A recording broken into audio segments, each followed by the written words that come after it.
Hello friends, जी academy Gumla में आपका बहुत बहुत स्वागत है। पिछले वीडियो में हमने प्राचीन भारत का इतिहास को संक्षेप में कवर करने का प्रयास किया था। आज हम मध्यकालीन भारत का इतिहास पर चर्चा करेंगे। मध्यकालीन भारत के इतिहास की अगर बात की जाए तो ये शुरू होता है भारत में अरबों का आक्रमण से। जैसा कि आपको पता है कि पिछली वीडियो में बताया था हमने कि प्राचीन भारत का अंतिम जो चरण है वो आपका राजा हर्षवर्धन का शासनकाल है, जो पुष्यभूति वंश के शासक थे। और जब तक वो जीवित थे तब तक उन्होंने अपने राज्य को संगठित व इकट्ठित करके रखा था, लेकिन उनकी मृत्यु के बाद जो है उनका पूरा साम्राज्य छिन्न भिन्न हो गया। और उसके बाद जो है चूँकि अरब में जो इस्लाम का भी उदय हो चुका था, और उसके बाद जो है उनकी मृत्यु के बाद भारत में इस्लाम का प्रवेश और अरबों का जो है आगमन, अरबों का आक्रमण होता है। सबसे पहले अगर बात की जाए अरबों का आक्रमण से, तो 712 ईस्वी में मोहम्मद बिन कासिम का मतलब जो है आगमन होता है या आक्रमण होता है 712 ईस्वी में सिंध पर, और वो सिंध को जीत लेते हैं। और उसके बाद 713 में उनके द्वारा मुल्तान को भी जीत लिया जाता है। उस समय भारत में जो शासक थे हिंदू शाही राजवंश के राजा, राजा दाहिर को मोहम्मद बिन कासिम ने हराया था और उनके क्षेत्रों को विजित कर लिया था। अरबों के आगमन के बाद देखते हैं भारत में जो आक्रमण होता है वो आपका तुर्कों का आक्रमण था। और तुर्की आक्रमण में दो महत्वपूर्ण व्यक्तियों को आपको देखना जरूरी है, योद्धाओं को। वो है आपका महमूद गजनवी और दूसरा आपका मोहम्मद गौरी। महमूद गजनवी की बात की जाए तो महमूद गजनवी से पहले भी 3-4 शासकों का जिक्र आता है, जिसका हम विस्तार से जिक्र करेंगे, क्योंकि हमको भी हमें संक्षेप में देखना है। इसलिए हम सिर्फ डायरेक्ट आते हैं महमूद गजनवी पर। महमूद गजनवी का समय 998 से लेकर 1030 ईस्वी सन, और उसके बाद फिर होता है मोहम्मद गौरी का समय 1173 से लेकर 1206 ईस्वी। महमूद गजनवी की अगर बात की जाए तो इतिहास में भी हम देखते हैं कि लगभग 17 बार जो है महमूद गजनवी के द्वारा भारत पर आक्रमण किया गया। और सबसे प्रसिद्ध आक्रमण की अगर बात की जाए तो 1025 ईस्वी में महमूद गजनवी का सोमनाथ का शिव मंदिर पर जो आक्रमण है उसको हम बड़े रूप में देखते हैं। आगे हम देखते हैं मोहम्मद गौरी, और मोहम्मद गौरी का समय आपका 1173 से लेकर 1206 तक। और मोहम्मद गौरी का लक्ष्य था वो धर्म की प्राप्ति नहीं करना था, बल्कि भारत में इस्लामी राज और इस्लामी सत्ता की स्थापना करना मोहम्मद गौरी का लक्ष्य था। और बहुत सारा विजय अभियान देखते हैं, बहुत सारा विजय अभियान किया गया था मोहम्मद गौरी के द्वारा। लेकिन हम दो महत्वपूर्ण विजय अभियान की बात करेंगे जो इस्लामी सत्ता का स्थापना करने का रास्ता को जो है वो साफ कर दिया और रास्ता हमवार कर दिया। और जो है इन दो युद्धों के बाद देखते हैं कि भारत में इस्लामी सत्ता की स्थापना हुई। ठीक है, तो मोहम्मद गौरी की बात की जाए तो मोहम्मद गौरी और चौहान वंश के राजा पृथ्वीराज चौहान के बीच दो प्रमुख युद्ध हुए। एक तो आपका तराइन का प्रथम युद्ध 1191, जिसमें पृथ्वीराज चौहान की जीत होती है, और दूसरा आपका तराइन का द्वितीय युद्ध 1192, जिसमें पृथ्वीराज चौहान की हार और मोहम्मद गौरी की जीत होती है। और इसी के साथ भारत में इस्लामी सत्ता का स्थापना होता है। ठीक है, तो इन तथ्यों को आप जरूर याद रखिए आप, है ना। तराइन का प्रथम युद्ध 1191 और तराइन का द्वितीय युद्ध 1192। बाद में देखते हैं कि मोहम्मद गौरी के दो प्रमुख सेनापति बख्तियार खिलजी जो बिहार में विजय अभियान चला रहे थे, और उनका एक प्रमुख सेनापति और उनका जो दास और गुलाम भी था कुतुबुद्दीन ऐबक। मोहम्मद गौरी के बाद यही उत्तराधिकारी बनते हैं कुतुबुद्दीन ऐबक का। और उत्तर भारत में अगर देखते हैं पूरे क्षेत्र में एक नया वंश, दास वंश, गुलाम वंश की नींव रखी जाती है, और दिल्ली सल्तनत या दिल्ली साम्राज्य का स्थापना किया जाता है। तो चलिए हम मध्यकालीन भारत में हम अरबों का आक्रमण, तुर्कों का आक्रमण में महमूद गजनवी और मोहम्मद गौरी के बाद हम लोग देखते हैं तो मोहम्मद गौरी के ही सेनापति और उसके दास कुतुबुद्दीन ऐबक के द्वारा दिल्ली सल्तनत की स्थापना की जाती है, और जो वंश था वो था गुलाम वंश। ठीक है, तो दिल्ली सल्तनत में हमको ये 5 वंशों को देखना है: गुलाम वंश, खिलजी वंश, तुगलक वंश, सैयद वंश और लोधी वंश। ठीक है, तो चलिए बारी बारी से हम लोग सारे वंशों को संक्षेप में देखेंगे। जो महत्वपूर्ण होगा, जो परीक्षाओं में पूछा जाता है, उन पर ही हम बात करेंगे। बात की जाए गुलाम वंश का, तो गुलाम वंश का समय रहा है 1206 से लेकर 1290। ईस्वी सन तक का समय। और गुलाम वंश का जो प्रथम शासक या दिल्ली सल्तनत की स्थापना जिसने की थी वो था आपका कुतुबुद्दीन ऐबक। कुतुबुद्दीन ऐबक का समय जो है 1206 से 1210 ईस्वी सन तक का रहा है ना। और इन्होंने अपनी राजधानी लाहौर से बदलकर दिल्ली को बनाई थी। और इनके बारे में सवाल पूछा जाता है कि इसकी मृत्यु कैसी हुई थी। तो कुतुबुद्दीन ऐबक की मृत्यु जो है वो पोलो, जिसे हम लोग जो है उर्दू में चौगान खेल कहते हैं, वो खेलते समय घोड़े से गिर जाने से हुई थी। क्योंकि बहुत ज़्यादा वो दान भी दिया करते थे, इसीलिए इनको जो है लाख बख्श भी कहा जाता है, लाख बख्श के नाम से पुकारा जाता है। तो 2 पॉइंट जरूर याद रखिए आप कि इनकी मृत्यु कैसे हुई थी, पोलो खेलते हुए घोड़े से गिर जाने के दौरान, और दूसरा बहुत ज़्यादा दान देने के कारण इनको है लाख बख्श के नाम से भी पुकारा जाता है। आगे बढ़ते हैं। कुतुबुद्दीन ऐबक के बाद और बहुत सारे शासक हैं, जैसे आपका सुल्तान इल्तुतमिश हुआ और उनकी बेटी रजिया सुल्ताना, जो प्रथम और अंतिम दिल्ली सल्तनत की मुस्लिम महिला शासिका थी। दिल्ली सल्तनत में हम लोग देखेंगे कोई महिला शासिका नहीं बनी है सिवाय रजिया सुल्ताना के, ठीक है। उसके बाद हम बलबन का समय देखते हैं। बलबन ये भी एक गुलाम वंश का शासक बनता है, ठीक है। और उसने बहुत सारे मतलब जो है अपनी प्रतिष्ठा और सम्मान को बढ़ाने के लिए बहुत सारे रीति और रिवाजों को जन्म दिया था, जिसका बाद में उस समय जो उलमाओं और तुर्क सरदारों ने उसका विरोध भी किया था, ठीक है। तो यह था आपका गुलाम वंश का संक्षेप में इसका वर्णन देखे हैं, है ना। गुलाम वंश के बाद अगर बात किया जाए तो दूसरा जो प्रमुख वंश है दिल्ली सल्तनत का, वो आपका खिलजी वंश है, जिसका समय 1290 से लेकर 1320 ईस्वी तक का समय रहा है। और खिलजी वंश का जो है प्रमुख शासक या खिलजी वंश का जो है प्रथम शासक जिसने खिलजी वंश की स्थापना की थी वो था आपका जलालुद्दीन खिलजी, ठीक है।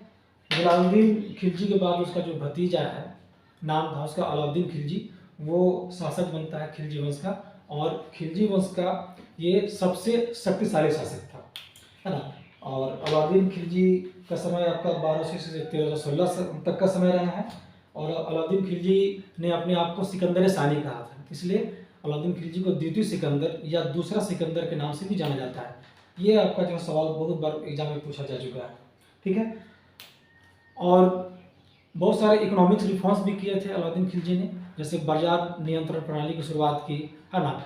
और व्यापारियों के लिए एक मंडी की स्थापना की और हर एक चीज़ों का मूल्य जो फिक्स कर दिया ताकि मुनाफाखोरी और मतलब जो है एक तरह से भ्रष्टाचार से बचा जाए, ठीक है। अलाउद्दीन खिलजी के बाद अगर बात करेंगे तो और भी 1-2 शासक हुए हैं खिलजी वंश में। और खिलजी वंश का अंतिम शासक नासिरुद्दीन खुसरो शाह था, जिसका समय आपका 1320 ईस्वी से, ठीक है। और खिलजी वंश के समाप्ति के बाद एक नया वंश का उदय होता है, वो आपका है तुगलक वंश, जिसका समय 1320 से लेकर 1414 ईस्वी सन है। और तुगलक वंश की स्थापना,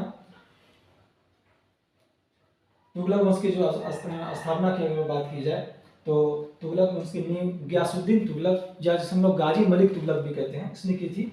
इसका समय 1320 से 1325 ईस्वी तक का समय रहा है। प्रमुख शक्तिशाली शासक की बात की जाए तो तुगलक वंश का सबसे शक्तिशाली शासक था मोहम्मद बिन तुगलक, जिसको इतिहास में एक अदूरदर्शी शासक भी कहा जाता है, मोहम्मद बिन तुगलक। और मोहम्मद बिन तुगलक का समय आपका 1325 से लेकर 1351 तक का रहा है, ठीक है ना। और इसने अपनी राजधानी भी बदला था, अपने मतलब जो है साम्राज्य का विस्तार के लिए या दक्षिण भारत में अपने साम्राज्य के विस्तार के लिए उसने अपनी राजधानी दिल्ली से दौलताबाद यानी देवगिरी ले गया था। हालांकि वो इस पर सफल नहीं हो पाया, बाद में उसको राजधानी पुनः परिवर्तन करना पड़ा था, ठीक है। यूटोपियन नीति हम लोग पढ़ते हैं मोहम्मद बिन तुगलक के बारे में, बहुत सारे उसने मतलब नए अन्वेषण किए थे, 5 यूटोपियन नीति है, उस पर हम चर्चा कभी बाद में करेंगे, ठीक है। हाँ, कृषि का विकास के लिए उसने बहुत महत्वपूर्ण कार्य किया था, ये 12 जो है एग्जाम वगैरह में पूछा गया है। अगर बात किया जाए तो कृषि के विकास के लिए उसने एक विभाग की स्थापना की थी, उस विभाग का क्या नाम था, दीवानी कोही। याद रखेंगे कि कृषि के विकास के लिए दीवानी कोही नाम का एक विभाग की स्थापना किसने की थी, तो मोहम्मद बिन तुगलक। एक विदेशी यात्री भी इसके दरबार में आया था। विदेशी यात्री का अगर बात किया जाए तो एक अफ्रीका के मोरक्को देश का एक यात्री था, विदेशी यात्री इब्न बतूता, जो मोहम्मद बिन तुगलक के दरबार में 1334 ईस्वी में आया था, जिसे मोहम्मद बिन तुगलक ने 8 साल तक के लिए काजी का पद दिया था, न्यायाधीश का पद दिया था। तो जरूर याद रखिए, विदेशी यात्रियों से भी सवाल वगैरह पूछता है, ये एक अलग टॉपिक है, कभी इस पर चर्चा की जाएगी। और विदेशी यात्री किस देश से आए और किसके दरबार में आए, है ना। जैसे प्राचीन भारत में भी मैंने पहले बताया था कि चंद्रगुप्त मौर्य के दरबार में विदेशी यात्री मेगास्थनीज आया था। चंद्रगुप्त द्वितीय के दरबार में विदेशी यात्री फाहियान आया था। इसी तरह राजा हर्षवर्धन के बारे में मैंने बताया है कि राजा हर्षवर्धन के दरबार में एक चीनी यात्री हेमसांग आया था। तो इसी तरह मध्यकालीन भारत में भी बहुत सारे विदेशी यात्रियों का आगमन हुआ है ना। और मोहम्मद बिन तुगलक के दरबार में इब्न बतूता जो मोरक्को का था वो आया था, और उसने 8 साल तक न्यायाधीश यानी काजी का पद संभाला था। ये इम्पोर्टेंट पॉइंट है, इसको आपको याद रखना है। आगे फिर देखते हैं तुगलक वंश में। तो तुगलक वंश में फिरोज शाह तुगलक भी एक शक्तिशाली शासक हुआ है। और अंतिम शासक की बात की जाए तुगलक वंश का, तो अंतिम शासक तुगलक वंश का नसीरुद्दीन मोहम्मद तुगलक था। ठीक है, उसके बाद जो है तुगलक वंश के बाद हम लोग देखते हैं सैयद वंश, है ना। सैयद वंश समझिए कि ये मतलब बहुत ज़्यादा युद्ध और विजय या संघर्ष की नीति को नहीं अपनाया। ये वंश समझिए कि ये मतलब विद्रोह और षड्यंत्र का शिकार बहुत ज़्यादा हुआ थे। ठीक है, और ये लोग मतलब इस्लाम के जो पैगंबर हैं हज़रत मोहम्मद साहब सल्लल्लाहु अलैहि वसल्लम, उनके जो है ये वंशज माने जाते हैं। ये लोग अपने आप को मोहम्मद साहब के वंशज मानते हैं अपने आप को। ठीक है, तो सैयद वंश का समय भी आपका 1414 से लेकर 1451 है।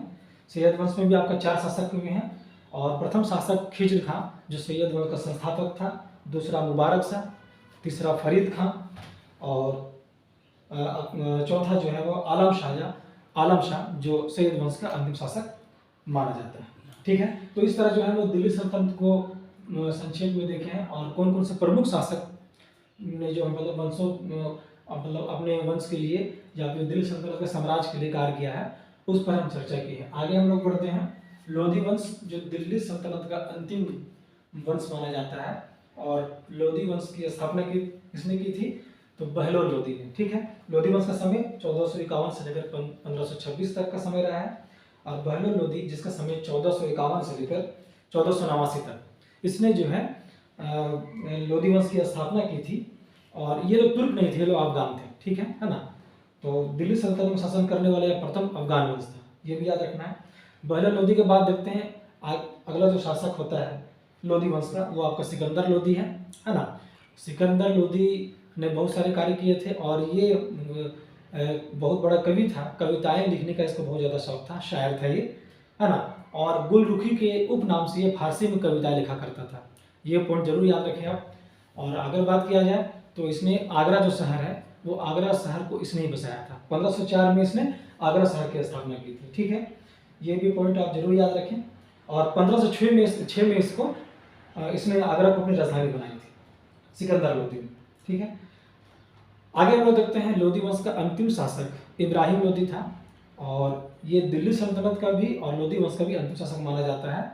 और इब्राहिम लोधी को बाबर ने 1526 में पानीपत के प्रथम युद्ध में हराकर मुगल वंश की नींव रखी थी। और इस तरह जो है दिल्ली सल्तनत का भी जो है शासनकाल समाप्त हो गया था। ठीक है, तो याद रखेंगे दिल्ली वंश का प्रथम शासक बहलोल लोधी और दिल्ली वंश का अंतिम शासक इब्राहिम लोधी था। और इब्राहिम लोधी के जो है के हारने और उसकी हत्या होने के बाद जो है दिल्ली सल्तनत का शासनकाल समाप्त, और उसके बाद जो है बाबर के द्वारा मुगल वंश की नींव रखी जाती है। तो अब हम देखते हैं एकदम शॉर्ट में मुगल वंश को हम 2 भागों में बांटते हैं। एक तो होगी आपका महान मुगल काल, जिसका समय काल रहा है 1526 से लेकर 1707 ईस्वी। और दूसरा आपका उत्तर मुगल काल, जिसका समय रहा है 1707 से लेकर 1857 ईस्वी। और उत्तर मुगल काल में तो मुगल साम्राज्य बहुत ज़्यादा मतलब कमजोर पड़ चुका था, और अयोग्य उत्तराधिकारी होने के कारण मुगल वंश का पतन होना शुरू हो गया था। और तब तक भारत में अंग्रेजों का भी प्रवेश हो गया था। ठीक है, तो हमें मुख्य रूप से महान मुगल काल को देखना है, जो समय रहा है 1526 से लेकर 1707 ईस्वी। और सबसे पहले हम देखेंगे बाबर, उसके बाद हुमायूं, उसके बाद अकबर, नेक्स्ट जहांगीर, शाहजहां, और ये महान मुगल काल का अंतिम शासक औरंगजेब की मृत्यु के बाद जो है मुगल वंश जो है पतन की ओर अग्रसर हुआ। तो चलिए अब आगे हम देखते हैं मुगल वंश को हम 2 भागों में बांटते हैं, महान मुगल काल, उत्तर मुगल काल। महान मुगल काल 1526 से लेकर 1707 ईस्वी और उत्तर मुगल काल 1707 से लेकर 1857। औरंगजेब की मृत्यु के बाद जो है ये मुगल काल मुगल वंश पतन की ओर अग्रसर होता है। और तब तक देखते हैं उत्तर मुगल काल में जितने भी शासक थे मुगल वंश के वो बहुत ही मतलब अयोग्य उत्तराधिकारी थे, और तब तक भारत में अंग्रेजों का भी प्रवेश हो चुका था, और इस तरह जो है मुगल काल का पतन होना शुरू हो जाता है। पहले हम बात करते हैं महामुगल काल का। तो बाबर ने जो है पानीपत के प्रथम युद्ध में 1526 में इब्राहिम लोदी को हरा करके मुगल वंश की नींव रखी थी, और बाबर का शासनकाल 1526 से लेकर 1530, मतलब मुगल वंश को स्टैब्लिश करने में, उसको स्थापित करने में ज़्यादा समय लग जाता है बाबर का, इसलिए ये लंबा समय काल नहीं है ना। तो ये मात्र जो है ये 5 से 6 सालों का समय रहा है बाबर का, है ना, 1526 से लेकर 1530। हाँ, ये आप जरूर याद रखें कि बाबर ने जो है पानीपत के प्रथम युद्ध में किसको हराया था और कब हराया था, है ना, ये जरूरी है ना। इब्राहिम लोदी को उसने हराया था, और उसे हरा कर उसकी हत्या करके जो है ये मुगल वंश की नींव रखी थी, ठीक है। और चूंकि बाबर ये मतलब जो है मुगल जो है ये मंगोल का ही शब्द का अपभ्रंश रूप है ना। बाबर अपने पिता की तरफ से तैमूर लंग तुर्क का वंशज था, और माता की तरफ से मंगोल चंगेज खां का वंशज था, और इसीलिए ये अपने आप को मुगल के नाम से पुकारा करते थे, ठीक है। आगे देखते हैं बाबर के बाद हुमायूं का समय आता है, और हुमायूं का शासनकाल का 2 टर्म्स रहा है, एक तो 1530 से लेकर 1540, और 20 में थोड़ा सा गैप है।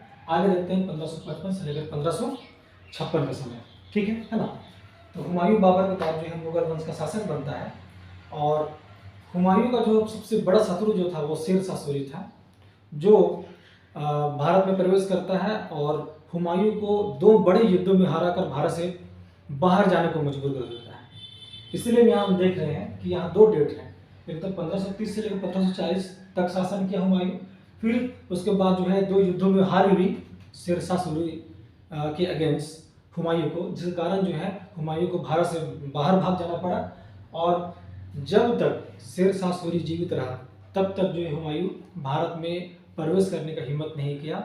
अल्टीमेटली देखते हैं कि शेरशाह की मृत्यु के बाद, और उसके बाद शेरशाह के अयोग्य उत्तराधिकारी जब मतलब जो है सत्ता की बागडोर संभाले, उसके बाद जो है हुमायूं फिर से पुनः प्रयास करता है भारत में मुगल वंश की नींव रखने का, और अपने एक बहुत बड़े सहयोगी और सेनापति बैरम खां की सहायता से एक अयोग्य उत्तराधिकारी जो सूर वंश का था सिकंदर सूर, उसको हरा करके फिर से ये दिल्ली की गद्दी पर बैठता है, और 1555 से 1556 तक यह दूसरा टर्म था। उसके बाद तो उसकी मृत्यु हो जाती है, और उसके बाद आता है समय अकबर का, ठीक है।